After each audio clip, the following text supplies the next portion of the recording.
Let's do this. Good evening, good morning, good afternoon. Oh, I started with good evening. Oh dear, it's not off to a good Now we can't do the live. I like to work my way. Morning, afternoon, evening, good night. There we go, done it. Everyone on planet Earth. Chronologically. The Naughty Autie in Conversation. Today I'm joined by JayJay Mudridge of Not Another Autistic Advocate. Hi, JayJay. Hi. JayJay Mudridge is an autistic self-advocate, academic tutor, and multiply published poet.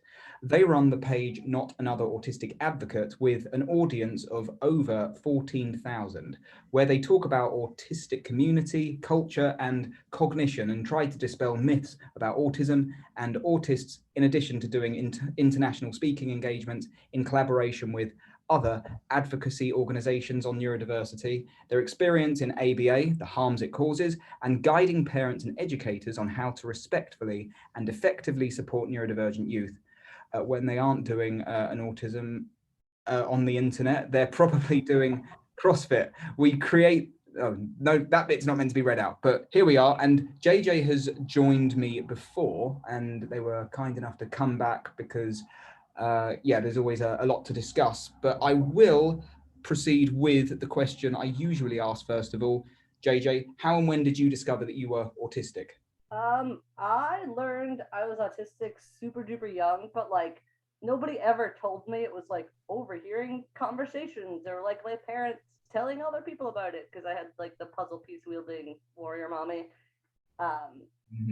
So there was never a time I like wasn't actively aware that I was autistic. Okay, so you came into being and consciousness essentially knowing.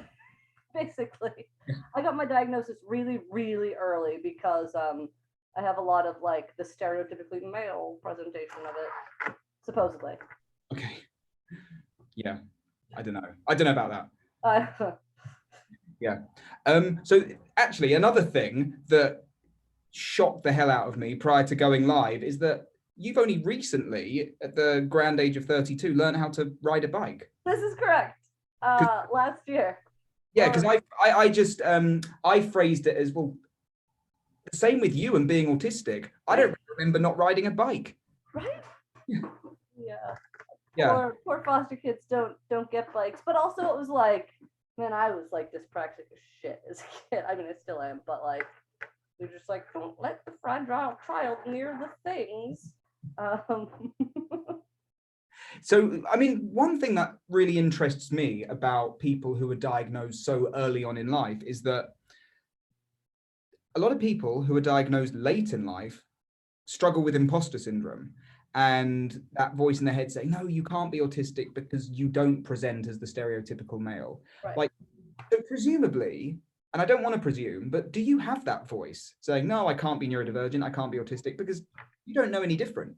Right. I like, to an extent, and it's more recent, like now that I'm doing things and I like speaking engagements or like going to my students' houses and I give the parent the first time spiel. Like, I understand your student's executive dysfunction and whatnot because I have it too. Like, I'm autistic, blah, blah, blah. And they're like, oh, but you're so, like, you don't look autistic. Yeah. Like, and you don't look ignorant. And here we are. You still get that stuff, you know. So, okay, that's very interesting. I tend to be like, and you look misinformed. Yeah, exactly. So what's ABA? What is ABA? Oh, that's a lot. That is a lot, yeah. What is ABA? I went with it. I did think about that when I thought, shall I just ask what's ABA? Yes, yeah. I'm going to ask, what is ABA? It is conversion therapy for autistic youth. And the people who do it will not frame it that way, but it is where everything you love is withheld for things like compliance. It was conceptualized and pioneered by the same person who conceptualized and pioneered queer conversion therapy, which is illegal in most of the developed world. So my question is, why are we still doing it to autistic people? Yeah, we have a long way to go with autism then. Yeah. They claim that they are teaching you life skills and how to exist in the world, but there is a decent amount of research coming out that is showing that it is linked to PTSD, eating disorders, prompt dependence in adulthood, all of the things that I have trouble with because I was in ABA for, to varying degrees until I was 15 or 16. Okay. So went to like the ABA as a child, and then all of the schools I went to had point sheets and like the levels and all of that bullshit. Yeah, a lot of parents who continue to put their kids through ABA justify modern day ABA by saying, oh, but it's not like it used to be. My child has come leaps and bounds in the years. They've learned how to talk. They've learned how to look at me in the eye. They've got a job, Imagine thinking that those things wouldn't happen without somebody being like, you can only eat waffles when you're with me. Yeah.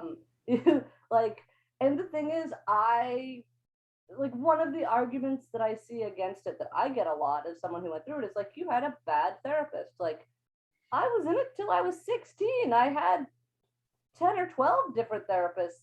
Were they all bad? Were they all mistrained? Yeah. What does that say about the discipline as a whole? Even if we follow that thread to its logical conclusion, like, okay, the hundreds of thousands of autistics talking about the trauma that they experienced in ABA, that means there are hundreds of thousands of bad or mistrained ABA therapists abusing the discipline. What does that say about the ethics of it? What does it say to the boards that when someone traumatizes their client, that they let them keep practicing? What does that say about the institution of ABA, the way it's taught, the way it's applied? Well, it's almost like the institution is uncritiquable. It has to be the fault of the individual implementing it. Imagine that. And I suppose that says a lot about what our society values. Oh, absolutely.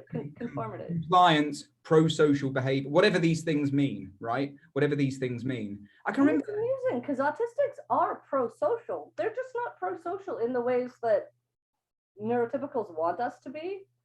Yeah, and that's a false dichotomy by assuming that our sociality is not in keeping with that of societies. It must be flawed and the polar opposite, antisocial, something that needs to be pathologized and cured out of the individual. So as many of you probably just heard, JayJay themselves were, I'm going to say, subjected. Yeah, for sure.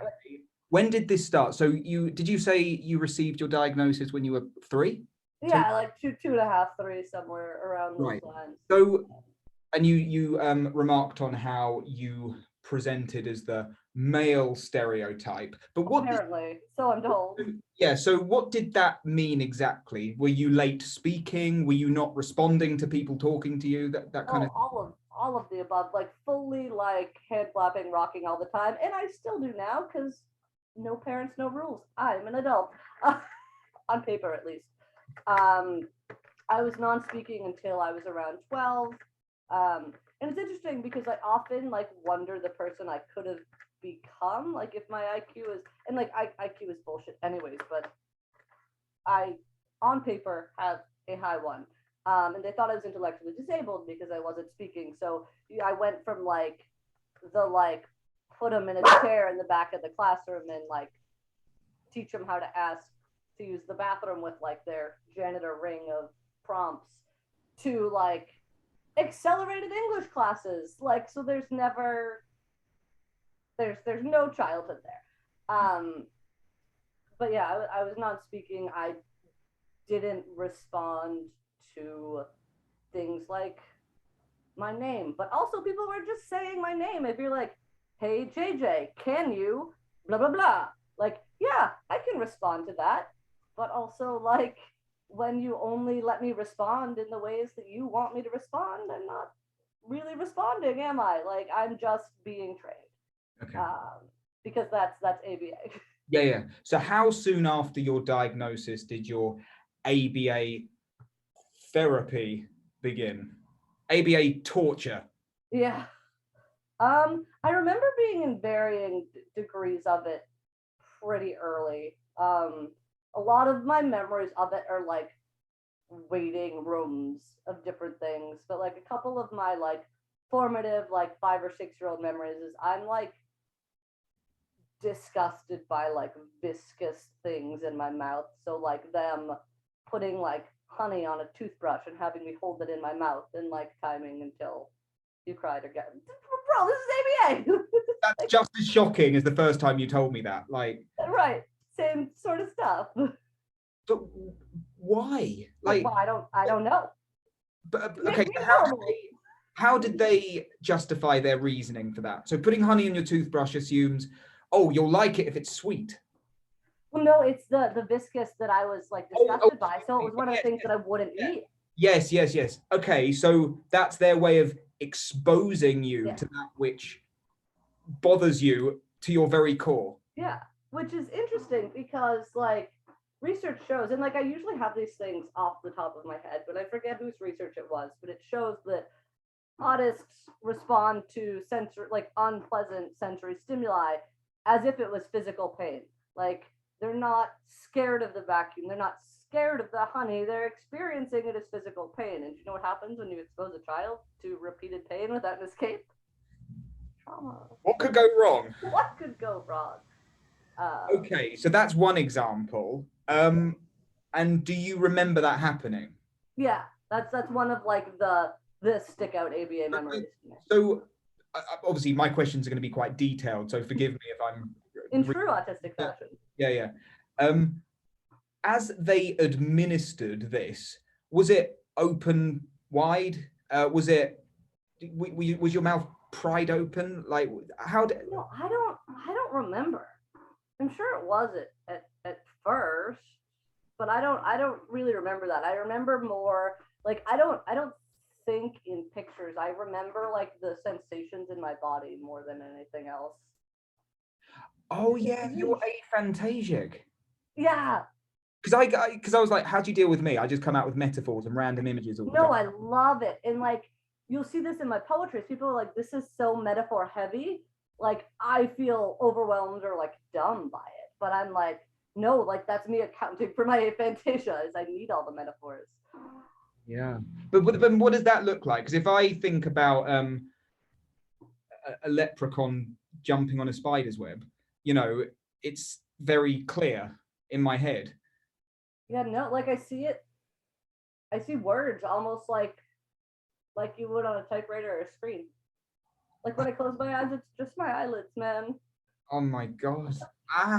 Ow. But did they try and ABA that out of you or into you? I don't think so. I don't know if they ever went that deep into my. But they don't, do they? That's the thing. They're not interested in the internal dimension. It's only observable. Yeah, surface evaluation. Right. So that was that one thing. And someone's asking, did they use coercive methods? Well, yes, it's ABA. Yeah. I believe. Well, yeah, like it was so much of it was like, okay, if we do this, you can, you know, go like bounce on the mini trampoline, but like you can't do that unless you're doing this, or like you can eat your same foods after we do, you know, touch blue, touch nose, touch blue 27,456 times. Oh my God. But I mean, the way I see it is their idea of a reward and punishment may not match ours. Right. You know, so did they, well, presumably you weren't speaking. So it just baffles me, this idea that someone presumes what I regard as a reward. You know, punishment, right? Like timeout. I loved timeout. Absolutely. Timeout was the best. I was I get to leave and like be by myself and it's quiet. Excellent. That's what I've been wanting. Thank you. Yeah. It's like a badge of honor as well. Like we had letters sent home, like the naughty letters, and I used to collect them. You know, yes. I was like, yes, oh my God, I need more and more and more. It's like, no, this is not punishing. But on a more somber note, the things that they decide are rewards could be internalized as punishments. Absolutely.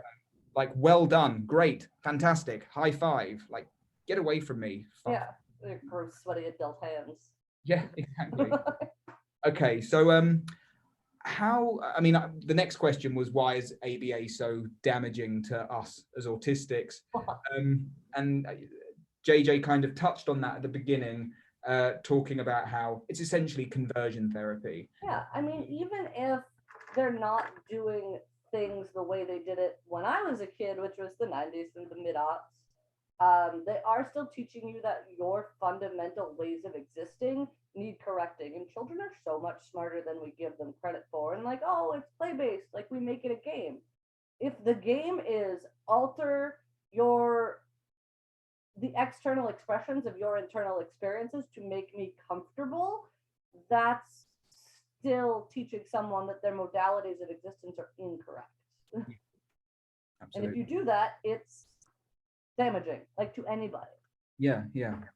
When you eventually did learn to speak, presumably this was happening concurrently with your ABA. Did they attribute that you development of your speech to ABA? Absolutely.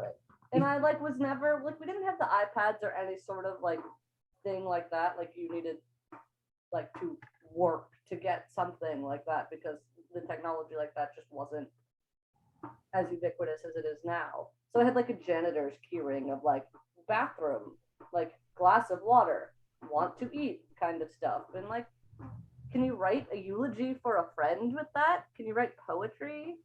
Can you talk about how the stars make you feel small? Like there's a lot to be said beyond communicating your basic needs. Yeah.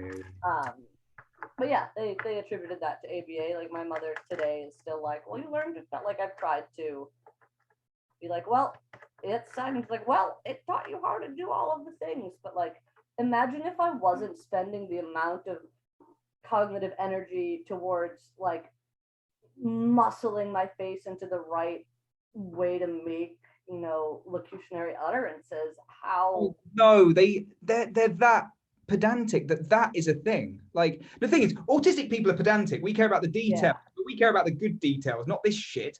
Yeah, exactly. Like, but so it wasn't enough that you just spoke. You had to speak using, only selected facial muscles. Well, it's interesting to me because like it was, and like it wasn't just I could like, for example, and like I saw it when I was even in the public school system where it was like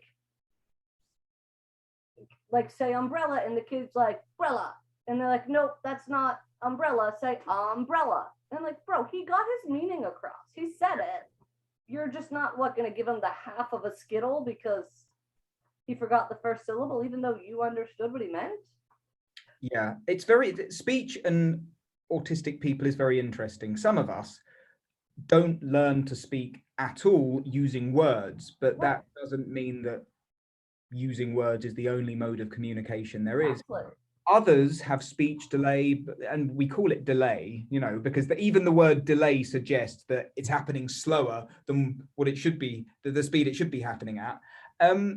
And I suppose as autistic kids, maybe when we're 2-3 years old, we don't need to speak, because whatever it is we're focusing on does not require spoken word. Right. And perhaps it requires what we're feeling internally while we're doing it.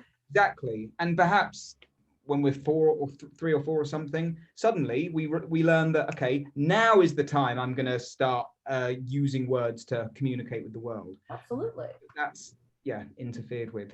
I was going to ask something else. I'll go here. So how does your experience of ABA continue to affect you as an adult, if it does? Oh, man. Very, very much so. I ask permission for everything, which is very strange to people who don't understand that. Like I'll even find myself being like, oh, well, I'm going to go now. Is that okay? And my friends are like, yes. Why wouldn't it be? Or like, I'm going to go to the fridge, or like I'll be sitting on the couch with my spouse and be like, I'm going to go to the fridge and get like a glass of water with some ice cubes. Is that okay? And it's like, why the fuck are you asking me this? So I'm prompt dependent. I have trouble, I don't want to say motivating, because some of it's executive function, but without verbal or physical prompting, it's hard for me to do stuff. And like my fear of doing things incorrectly or wrong, or like there's this nebulous concept of like getting in trouble in my brain. Right. Which So it doesn't teach you life skills, it teaches you to be perpetually afraid. Yes. And then like even things with like food as a motivator for that is like, I'm not like eating disordered, right? I eat like a drunken frat boy for my workouts. But for a while there, before I was like working out to the point of needing to fuel myself, there was, and it wasn't disordered eating and like, oh, I want to look a certain way or I want to have control. It was, I don't feel like I've been productive enough today to have earned my food. Right? And I would like try to go to therapists and be like, this is what happened. And they're like, we don't know how to fix that. There is no therapists are trained to deal with eating disorders related to control and body image issues. Not this. And that actually terrifies me, you saying that. We don't know how to treat the ABA-induced trauma of autism. That is like therapists who are not neurodiversity informed and are like, oh, this is my trauma, and they're like, but it's just ABA. Like, well, but that's the thing. It's just ABA. It's still, even in the UK, and the UK is arguably the most progressive country on the planet when it comes to autism. That may shock a lot of my British readers and listeners, but it is true. It is true, and we're by no means perfect. But I'm working with a family now whose child is the most beautifully PDA child, you know, perfect as she is, but they are trying to thwart her AOTAS application. AOTAS is interest-based learning, right? Okay. Yeah, they're trying to stop that and put her in ABA. What? Why? No, but that's the thing. Why? I'm involved, and it's like, why? It's so illogical. It doesn't make sense, because there is this belief that autism is something to be pathologized, disorder, deficit-based this, deficit-based that, and ABA comes along to the rescue. It's very, very difficult to pry people away from that type of thinking. Yeah. And it's so ubiquitous that like people don't even question it. Like it especially in the US. Like I don't know about other countries. I have like kind of a handle on at least certain parts of Ireland because of my work with Awesome training. But like, it's not even a question like, will this be good for my child? It's, oh, autism diagnosis, the autism diagnosis to like ABA pipeline or whatever. Yeah. Because it's not even questioned. It's so enshrined and touted as a therapy that people don't think to question it. It's like the school system. It's like the school system. Like, oh, this is just something we do. It's a long-standing institution. It's like, yeah, this is fun. Maybe that's the problem.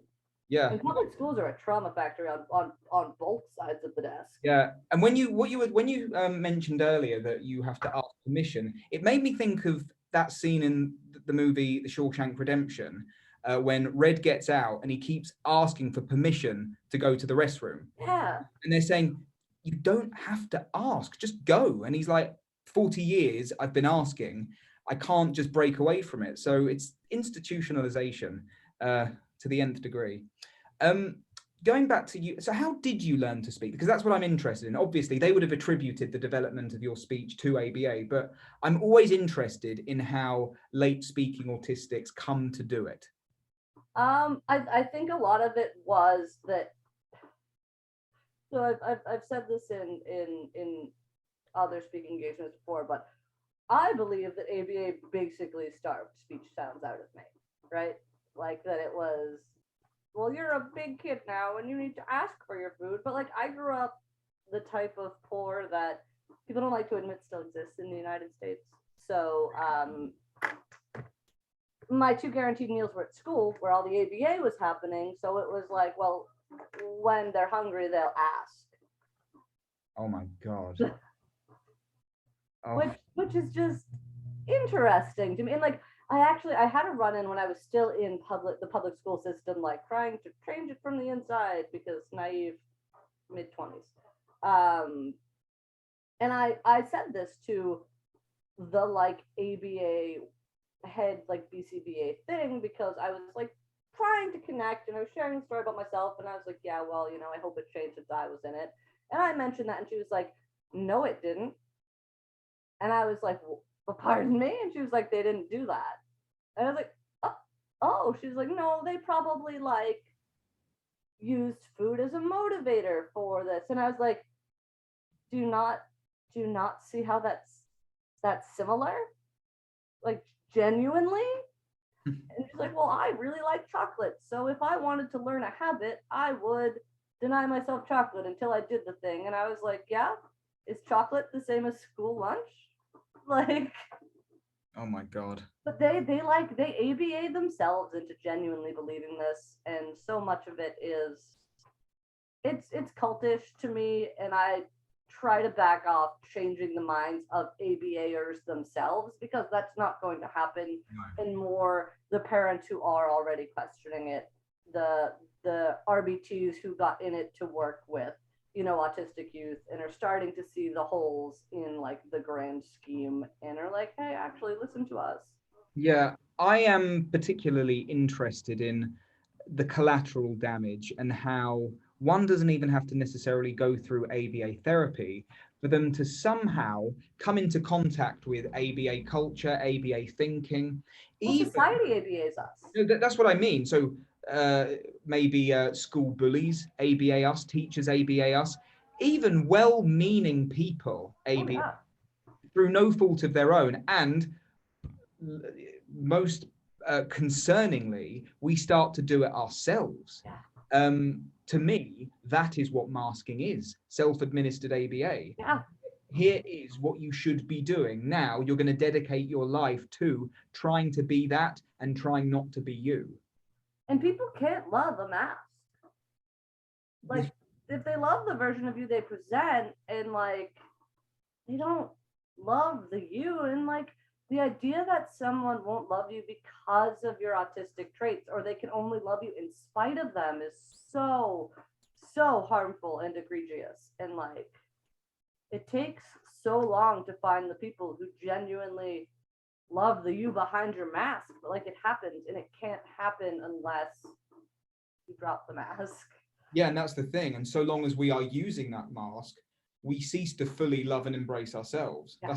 That's the difficulty, because, and it's so hard, even when we find other autistic people and we feel that we have finally a sense of community and home, we're still doing it. We're still apologizing, asking for permission.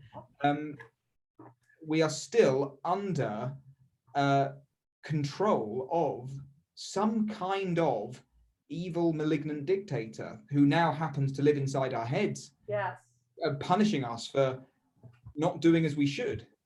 And even the shoulds are genuinely like self-administered.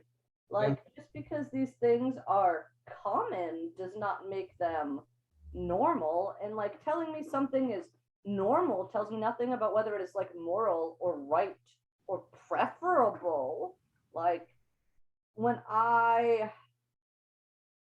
don't know, say like, what's going to get me the most dirty looks? Like, flap around in the grocery store because they have my same food, or like wear mass amounts of assistive technology like noise canceling headphones and sunglasses in the grocery store. Like, I'm not hurting anybody by existing the way I need to make the world accessible to me. I am hurting somebody by not doing that, and that person is me.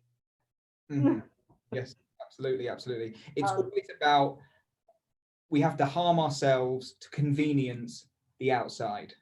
Yes. If we convenience ourselves, we find that we harm the outside, That's the difficulty. I can remember noticing as a child, and it wasn't a choice necessarily, but I remember thinking, when I'm happy, other people aren't. But when I'm not. So gradually we come to realize that it's more important that I keep other people happy than me. Yes, and like, that's genuinely like one of the things that they teach in ABA, is that like the way you are allowed to exist is predicated on how comfortable it makes other people, right? Like if you're, the reason they want to suppress stims is because they view them as arbitrary and uncomfortable to like look at. Well, don't fucking look at me then.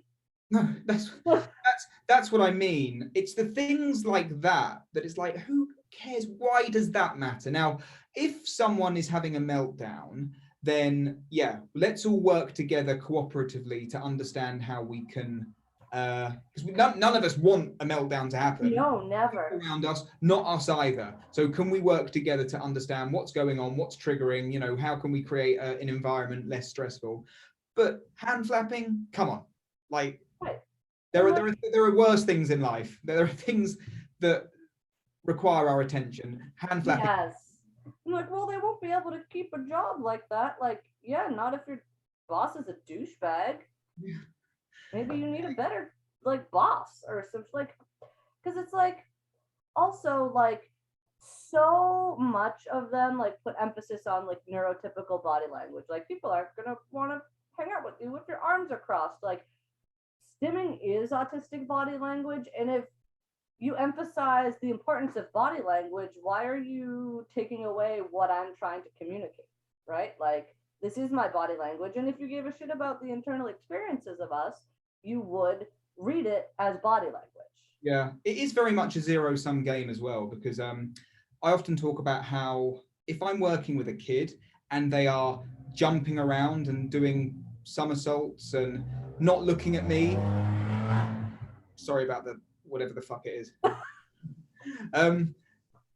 They're listening more than the kid who is sitting there nodding their head going, yes, oh yes, oh yes. Because the kid who is acting like they're listening isn't listening, because all of their energy and attention is going towards acting like they're listening. Looking like they're listening, yeah. Exactly. But the alternative is, but they can't be jumping around and walking from left to right. Why? Yeah, that's the thing. It's the why. It's the why, of course. Well, then the classroom gets out of control. Yeah. Why? Like, because you perceive it as this way? No, yeah. Exactly. I can't help but wonder what you're doodling. I am doodling leaves on my planner because I am like a shark, and if I stop moving, I die. Okay. Are you ADHD too? I'm like, I don't know if I ever got assessed for it, but I would say yeah. Like, I mean, all of my ADHD. If I stop moving, I die. Doesn't sound like a non-ADHD thing. Right, exactly. I process best when I'm moving for sure. So I just assume that I am. Yeah. And we're going to come to moving in just a moment. So my final ABA question is, how did it come to an end? Did your parents realize that this is not working, or did you say enough is enough, or? I think it's that where's my light switch? Not that I like the brightness, but so I graduated high school and the point sheets went away. Just like that. That was it. Well, yeah. Because I was no longer in a situation where those were standard, right? You would like at my high school, it was like you would earn points towards like getting on a decent level. Like if you were on level green, you could go on field trips and go to all your classes. And if you were on like level yellow, your stuff was restricted. And if you were on level red, that meant you were in the break room all day. And you could get, X amount of points per class towards your goals, which were things like follow staff directions on the first try, or like only protests once. But like protests are like, why do you want me to do that thing? Like, are you questioning my authority? No, I'm asking a clarifying question. Sounds like you're insecure. So once you graduated, like there was nobody to do point sheets or enforce them. Oh my God. Okay. So it stops as suddenly as it starts. Okay. Which is interesting, right? Because if they're supposedly building the cognitive scaffolding to exist in the real world, how are you supposed to then function without that? They just assume that now that you know this, go do stuff without it. I mean, which is very strange to me. Yeah. Oh gosh, it's all very strange. What is Liberate Learning? So liberated learning. Liberated Learning. There we go. It is. So I don't know if it's a thing elsewhere. In the US, it's a series of schools that I've described it as like Montessori for teens. Like the place I work at, it's interest-based, self-directed learning. It's almost like homeschooling at a center. So like my Liberated Learner Center has like 30 kids, 4 full-time staff, and classes are all interest-based. Everything can be tailored to the students. Students can teach classes. I have a student who teaches a physics course. I have a student who does like a drawing course and intro to like competitive Pokemon, because that's their special interest. So they're able to use the interest as like the thread they follow. And all classes are optional. They just learn that like being on their phone in the hallway for most of the day gets boring and their phone dies and then there's nothing to do. So is this the same as unschooling, or is there a difference? I'm not super familiar with unschooling actually, but a lot of what we do sounds like it would be unschooling, which is like deprogramming from the public school mindset. Yeah, it sounds like unschooling to me. Which is I mean, I was going to say, why is this good for autistic and neurodivergent people? Because we can follow our interests. Like so much of the public school pathologizes us as a matter of course, like what you like and the intensity with which you like it with is abnormal. Like, why can't we channel that intensity and have them teach others about it in an engaged way where others want to be there? Like, one of my students can be like, I'm so into Pokemon and I love everything about it. Can I run a class on how to do it competitively because I did my first competition? And yeah, if there's interest, and like a bunch of people came, and like, even if they're not super interested in the subject, it's always very interesting the way people react to someone talking about something with that amount of passion and with the amount of knowledge that they have. It can become interesting if it's through a passionate lens. Yes, absolutely. I don't give a shit about Pokemon, but I love when my student talks about it because the amount that they have. I mean, this is it actually. Even as an autistic person, largely confined to his interests. Well, one of my interests happens to be autistic experience. And yes. I don't. This is Edna. Yeah, I can see. Yeah, Edna, I want a kiss. Don't we all? Yeah. So I can remember going to an autistic social group, and yeah, I'm not into the stereotypical autistic interests like anime, etc., Minecraft. I'm right there with you. Oh yeah, so but I can remember 2 individuals entering rather diffidently, not knowing who to speak to, and then they realized that they both had an interest in anime, and watching their faces light up, and the conversation was just flowing. It's like, yeah, what communication disorder are we talking about here? You know, exactly. But even though I have literally almost no interest in anime whatsoever, it was a joy to watch their combined passion. And that's the thing. There. Wonderful. It's like, oh yes, wow. Especially if you are a teacher whose goal is to essentially convey information or impart information. By the time the child's, eyes light up and they're activated and engaged and ready to go, that should be marvelous. What was I going to ask a question before it leaves my mind. I'm very interested in boredom. So now, if a kid gets bored in class, like a mainstream class, it's their fault. Yeah. They need to be paying attention to the teacher. They weren't engaged. If I was a teacher and a kid was bored, I would feel like I failed. yeah, I would take responsibility. I would be thinking, right, what can I do? And now people are going to say, yeah, but that's one kid out of 30. I know. But let's say I was working one-to-one with that kid. Instead of forcing them to pay attention, the boredom is a key that there is progress to be found elsewhere. It's like, okay, the boredom is telling me enough, this isn't working, and I need to heed that warning. So what happens if within liberated learning a kid does declare they're bored? You know, what's the go-to? They don't have to go to class. Yeah. If the class is boring them, they cannot do that, or they can like come to the teacher at another time and be like, the way that you're teaching does not vibe with me. Can I meet with you one-on-one and figure out something to do? Or I might go to them and say that.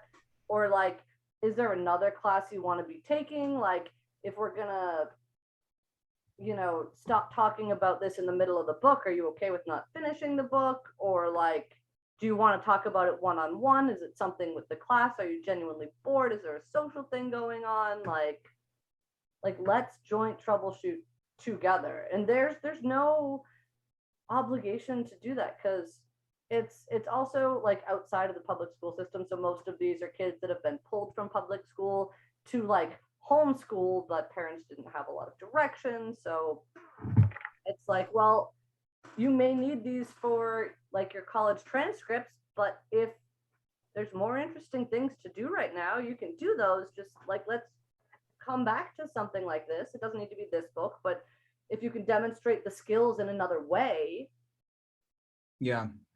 I think the issue is a lot of people, perhaps a lot of mainstream educators, cannot get out of their head the idea that interest-based learning or self-directed learning is something irresponsible and selfish and indulgent and just pleasure, just idle pleasure seeking. But what they don't realize is, no, it's great. If they're enjoying the learning process, if it's meaningful and motivating, they're going to learn more and more quickly. And again, that doesn't account for like autistic sort of spiderweb thinking. Like, okay, my interest is like, I don't know, like baking science. And that could then, spiderweb into, chemistry and other physical sciences, physics. Like, well, now I need to know all of this physics terminology, so I'm going to look into like lexicography or something. Like the way autists' brains branch off in sort of things, like following that thread, you unravel the entire sweater, but they're gonna have to do things they don't like their whole lives. Like, yes, their whole lives. People live for 100 years. Why can't they be a kid? Exactly. Yeah. I'm still a kid. Seriously. Exactly. It's working out fine. Only on paper. But I often talk about how, if I think about the education system, I want to turn it inside out. Meaning, we specialize more the further along we go. We conclude with perhaps a PhD, a subject of your choice with very little supervision. I'm like, yeah, do that at the beginning, do that at the beginning. Through your own interests, pursue areas of meaning, and teachers at that point should be more guides and mentors. And then, but what about life's essentials? I'm like, well, they will deem it essential when it is essential. Exactly. No, that's the thing. If they need to do it, and if it can be engulfed into the sphere of interest, they will just do it automatically. You enforcing it at a certain time isn't going to help anyone. No, you're just going to have them burn out from it very quickly and then have an aversion to doing that thing in the future. Exactly. Because also so many of the things that they say are life skills are like not life skills. Like, well, he's going to need to learn to go to the grocery store. Like, first of all, he's 9. Exactly. If you're sending him to the grocery store alone, like there's probably something else wrong. Thirdly, he's not going to need to learn to do that without noise-canceling headphones and stim toys when he's an adult, because he's an adult at that point and can do what the fuck he wants. And thirdly, I haven't been in a grocery store alone in like 10 years. Grocery delivery is a thing. friends are a thing. Like, they're not trusting that autists Solution. will have, I don't know, like motivation or cognition or like a network of support, because they have such a low view of us. They can't conceptualize that we have friends that'll be like, hey, will you body double me while I go grocery shopping? Or like, I'll do your dishes if you can write out the grocery list. Like, they do think of the most implausible scenarios we're going to get into when we're older. Like we're going to be living in a post-apocalyptic world by ourselves, you know, and it's like, look, seriously, I don't know. I could probably do better with that, honestly. Yeah, I know. I thought, no, hang on, this sounds nice. But yeah, there are solutions to these things. And I can remember doing some work with a mother once who said that she needs to teach her kid how money works. And I'm like, he's a kid. He doesn't need to know right now because it's not relevant to his life. When it's relevant to his life, it will. Yeah. Yeah. I mean, a lot of people here know about my my concept called primary and secondary activities. I'm like, right, all of the life's essentials are secondary. If I pursue my interests to their peak, I will find that, oh, I need to pay bills and buy food and cook food if I am to sustain my interest. You know, I can't just speak about autism all day long and not eat. Suddenly, I work so I can play. Yeah, exactly. So these things become important when they are important. Now I need to pay my rent. Now I need to buy food because I need to keep talking about autism, you know. Correct. So when there's no, when there's no tabletop, you can't have table legs. Exactly. And they're trying to like make the table legs stand on their own first without the top. Like a table leg. It's like, what do I need this for? Give me another one. I'll put it up your ass. Beat you over the head with the table exactly. leg. I like that's where my brain immediately goes, is violence. Yeah, I said put it up the arse. Yeah. Face will do. So one orifice. It's going up a single orifice. You can choose. You can choose. Yeah. Well, we need to give them controlled choices, just like they give us. Here's a table leg: arse, nostril, or mouth. You choose. Right. JJ says, Jessica Smith, what state is your school in? I'm going to move there. Massachusetts. Good state. It is in Massachusetts. It's Bay State Learning Center. Yay. Wonderful. Right. Cool. We've done that. What next? Oh, yes. Movement. So you still CrossFit? Oh, yes. I'm an insufferable douchebag. Yeah. Very hipster. Very. Is that a hipster thing? Oh, well, it is here. You know, like if you vape CrossFit and you're vegan, you don't stand a chance. Oh man, the trifecta. No, yes, I still CrossFit. You drink like the CrossFit Kool-Aid and then you're just. That's it. There's no going back. So exercise. We were having an interesting conversation about this in our kind of pre-meeting. I mean, to me, it's, some people say, oh, well, hang on, I'm saying a million things in my head. I know a lot of autistic people who struggle with inertia, and exercise and movement is very, very difficult. But to me, I just see exercise as elaborate stimming. It's like on a mass scale. So it's like, there's no demand involved for me to pick up this noodle and stretch it, you know. Just an instinct. The same as, you know, a lot of us pace around when we're on the phone. I'm on the phone and the next thing I know, I'm in France, you know. I dig rocks like a zoo animal, like walking around the outside. That's my advice to anyone. People say, oh, I can't exercise. Do you pace when you're on the phone? Yes. Okay. Open the door, open the front door and pacing, but pace around the world, you know. Yes. And like walking is great exercise. Like people who are like deep into like the like exercise Kool-Aid, like not necessarily CrossFit, but like capital F fitness people are like, walking isn't exercise. Like, the fuck do you mean it is not exercise? Like, I'm sorry that it's not a highly specialized movement, but the human body was built to do this. Yes, I know. And therefore, is is it better than sitting still all day? Yeah. So what happens if you sit still all day? Oh, I go insane. I start trying to climb the walls. Like when I'm like meditation, like the stillness has always seemed hokey to me. Like I tried to meditate. You're gonna have to explain that word for British For listeners. hokey, like spurious, bogus, man. Yeah. Like people sit here and think about nothing for extended periods of time. Yeah. It's so true, you know, and I'm a meditator, and I've been meditating half my life actually, and I've only just realized that meditation does not have to be confined to sitting down. Meditation is not, sitting cross-legged with a mudra. If for you, you can experience that connectedness when you're sailing, hiking, or, you know, pacing around, or And that's when I do. I get into like a flow state. flow state, yes. And like when my body is moving, my mind is the most still. Right. Whether that's like CrossFit or biking through the woods or like tinkering with my truck. Like I have to be moving to process and feel still, which is intimidating to a lot of people, but like that's my meditation. That's my zen. Yeah. And I think it's so the flow state is so beautifully subjective as well. And I think it's the key to deriving purpose from one's life, because some people think, oh, I'm not, but even in our culture, perhaps more in the past for us, because we're not as much of a Christian nation as the US, even though the US isn't technically a Christian nation, separation of church and state. On paper, it's not.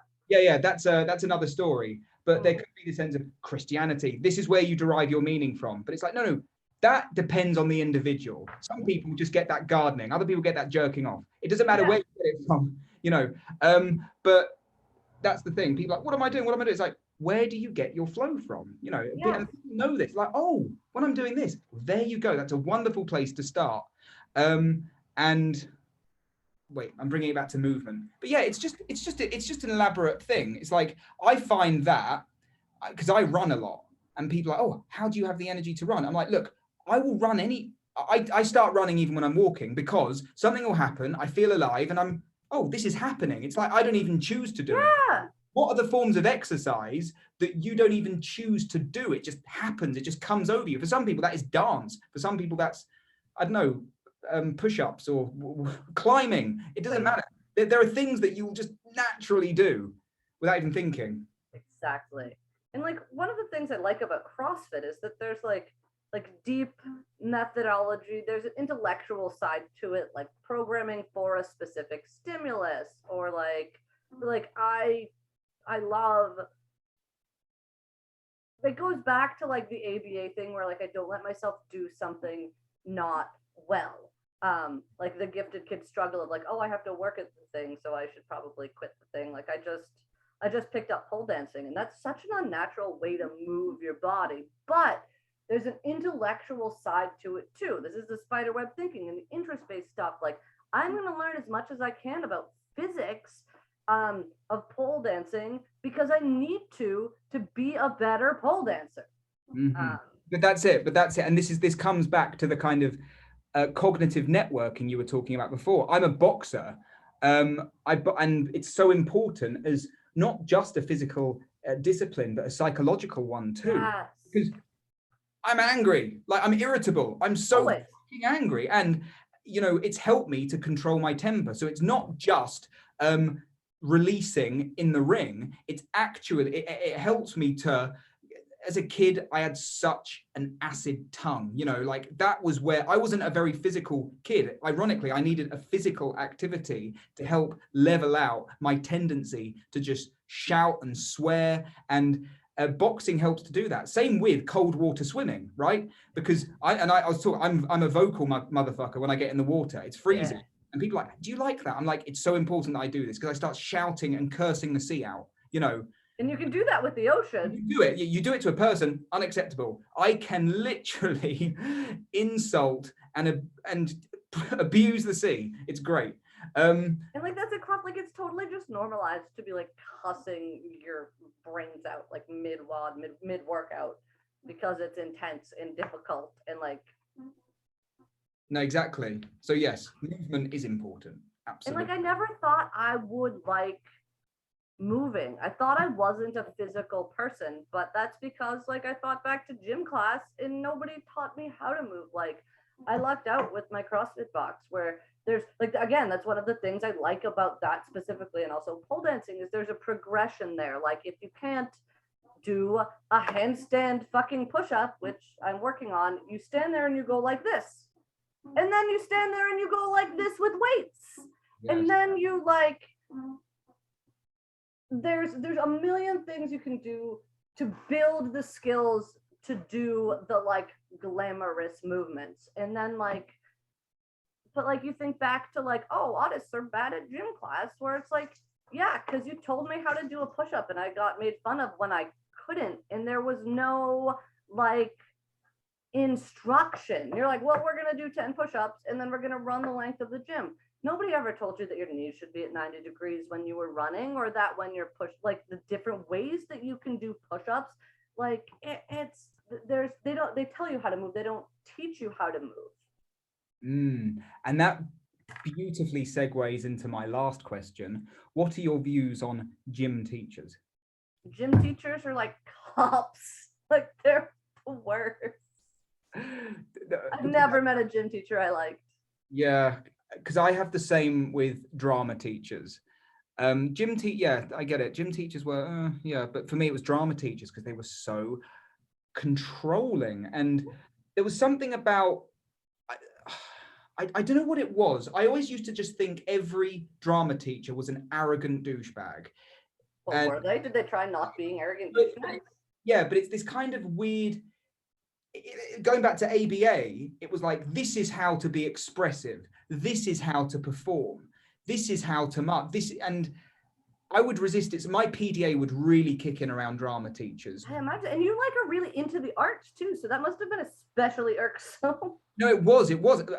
And music, writing, drama, all of these things, all of these disciplines were the main sources of my demand avoidance, because it was this sense of, I know how to do this. I know how to do this. Stop trying to get me to do this your way. So maybe it was the same with gym teachers for you, because you know how to move. You know what movement means. You know what exercise means. So fuck off. Fuck off. It was always like, well, you're doing it wrong. Like, yeah, according to you. Yes, exactly. And I mean, there are wrong ways to do specific movements, but that should really only come in when you're doing a specific sport or you're going to hurt yourself, right? Like flailing around like a washing machine, I'm not going to hurt myself. If I'm trying to deadlift with a rounded back, I'm probably going to throw my vertebrae out. Like, yeah. And there are ways to instruct without being a like raging asshole. No, touche. Awesome. Well, that's it. I love it. That was great. That was awesome. That flew by. Okay, everyone, thanks for watching. JJ, thanks for being here and educating us. I'll see everyone in a couple of weeks. I'm just going to stop streaming, JJ. Thanks, everyone. Bye.